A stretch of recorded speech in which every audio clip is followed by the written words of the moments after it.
I thought they just put really good at-bats on him. Even the first time through when we didn't score, I thought there were some really good at-bats. You know, Gary lined out, and then obviously Starlin, you know, looked like we could have had a couple runs in the first inning. But then they put it, the second time through, we put a bunch of good at-bats on him, and I got to him. You look at Starlin, it looks like he's going the other way more often this year with ease. What do you attribute that to? Well, I just think he's sticking with a plan. You know, they've talked about it, he and the hitting coaches, about the plan they want him to use, and he's stuck with it, and it's worked.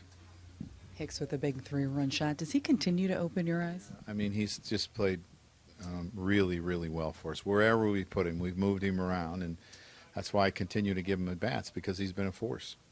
I imagine you don't want to have to get Dylan up in that situation, but you like the fact that he gets one under his belt in that situation. I mean, he hasn't pitched a whole lot lately, so, you know, it's not the worst thing for him to pitch tonight. You don't necessarily want to use him, but, you know, it worked out okay. I'm not going to give you the plan. Come on, man. You want to know my signs? He's up to like 350. Is he a guy you think could make a run at a batting title? Well, I mean, he did it in Chicago, right? He made a run for a batting. He had over 200 hits one year, right? So you got to figure he was in the mix. So, I mean, he's a talented hitter. When he swings at strikes, he's really good.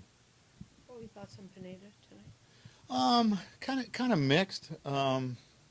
I know he gave up a couple home runs, but I thought he battled. You know, he had to sit through some long innings, and sometimes that can be a little bit difficult. You know, you think about it, he gave up the first 2-run homer after a 5-run fourth, and then it can be a little bit difficult.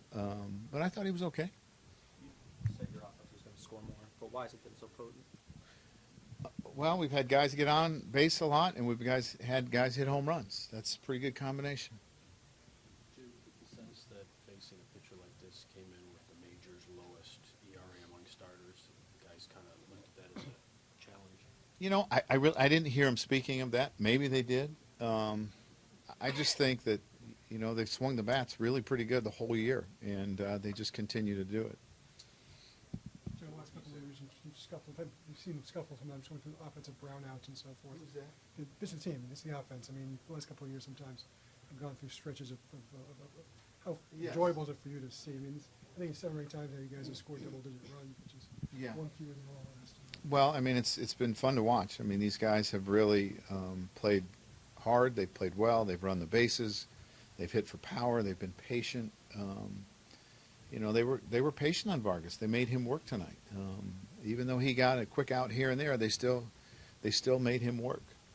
How much does depth have to do with your lineup success? I think a lot, because you can give a guy a day off, and the guy that comes in plays well, and it keeps him fresh. And it's going to be really important here because we're 20 days in a row, and I think after that we got a fairly long stretch after that too. So it's going to become really important.